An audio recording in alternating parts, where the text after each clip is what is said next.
Hey, welcome back. First RMV here, back with part 6 of our Mission Command series, and today we're talking about decentralized execution. I hope you guys are enjoying the video series so far, so let's just go ahead and jump in and get started. By the way, if you're new to the channel, make sure you hit that like and subscribe button. All right. So let's talk about decentralized execution. All right, so if you're following along, this is part 6 of our series. So decentralized execution is the delegation of decision-making authority to subordinates, okay? So they can make and implement decisions and adjust their assigned tasks to fluid and rapid changing situations, okay? This gives the ability for the subordinates to act left and right and still meet the commander's intent. Subordinate decisions should be ethically based and within the framework of a higher commander's intent, like we stated. Decentralized execution is essential to seizing, retaining, and exploiting the operational initiative. As you see, we keep bringing these up: seizing, retaining, and exploiting. All right, so we're going to continue building on this. We're going to keep hearing these words. Exploiting the operation initiative during operation environments where conditions rapidly change. Rapidly changing conditions, uncertainty are inherent in operations, okay? Where commanders seek to establish a tempo and intensity that forces the enemies cannot match. So we're trying to overwhelm the enemy. Decentralized execution requires disseminating information to the lowest possible level. All right, so this allows subordinates can be informed decisions based on shared understanding of both the situation and the commander's intent.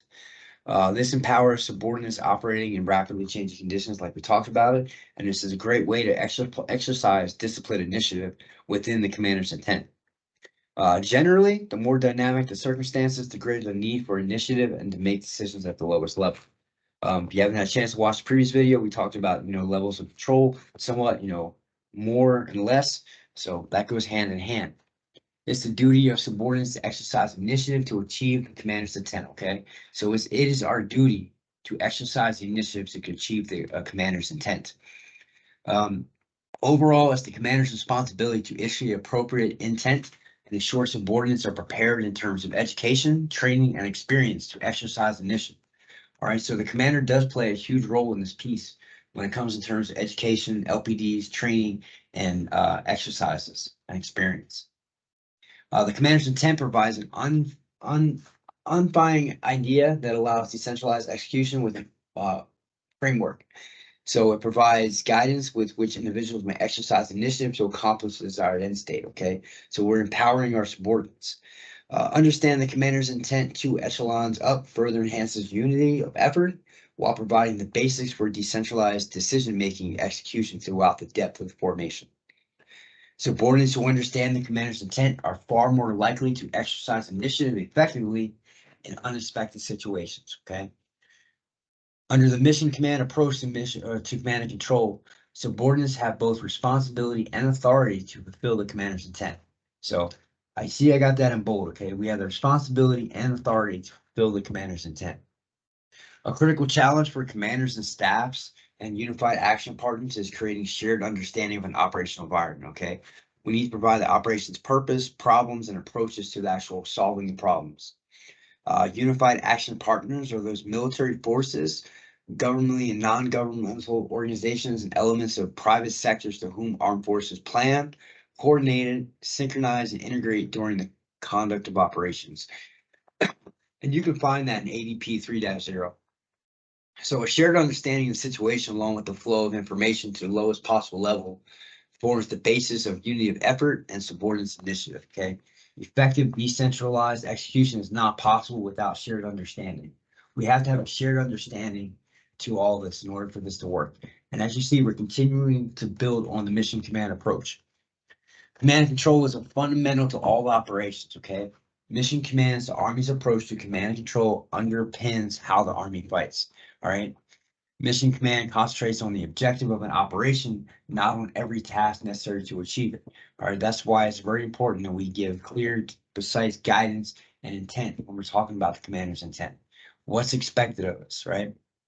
So mission command emphasizes timely decision-making, understanding the higher level commander's intent, and the clear responsibility of subordinates to exercise initiative with the intent to achieve the desired end state. Mission command relies on decentralized execution and subordinate initiative with the commander's intent to provide unity of effort. We keep talking about unity of effort.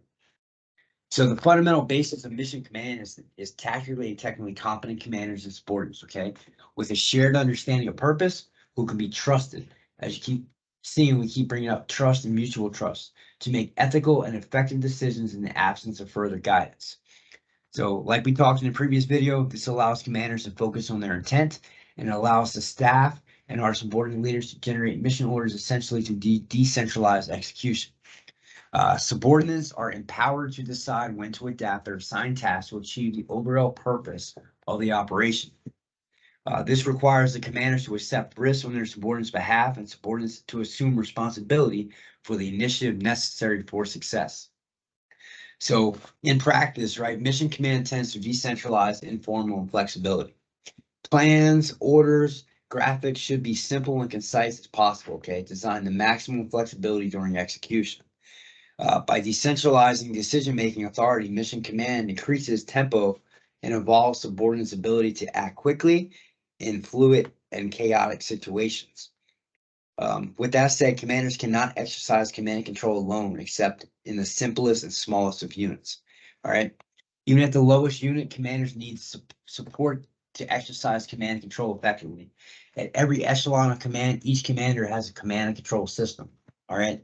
Commanders arrange people, they have processes, networks, and the command posts to best facilitate these exercises of authority and direct mission accomplishment. So we're going to get more into this when we build into the command systems. All right.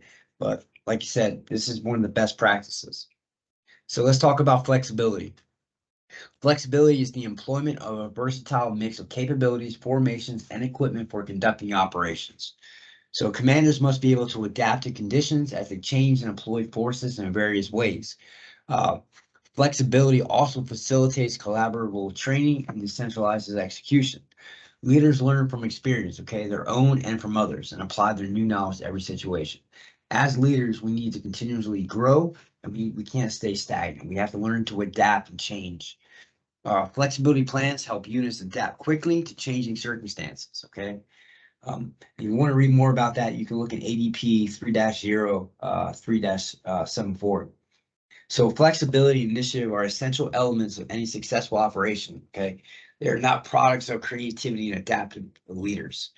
Armed forces continuously adapt as the operational environment changes across a range of operations. So one key takeaway about this, when we adapt, the enemy is adapting. We're constantly evolving and adapting. Flexibility is critical ingredient of mission analysis, plans, and operations. And we're going to get more into that as we go through this series. So like in the previous video, we talked about more control, less control, okay? So things to consider, situation, level of training, level of trust, talk about your shared understanding, rules of engagement, required decisions, and appropriate too, okay? So we use this a lot. So this is just to show you a graphic that, for unit cohesion, if you have an inexperienced or brand new team, you're going to operate more on the more control spectrum than you would be if you had an experienced, mature team with less control. So I hope this video was helpful. Make sure you all stay tuned for part 7 of our series. Make sure you hit that like and subscribe button. And as always, go Ordnance.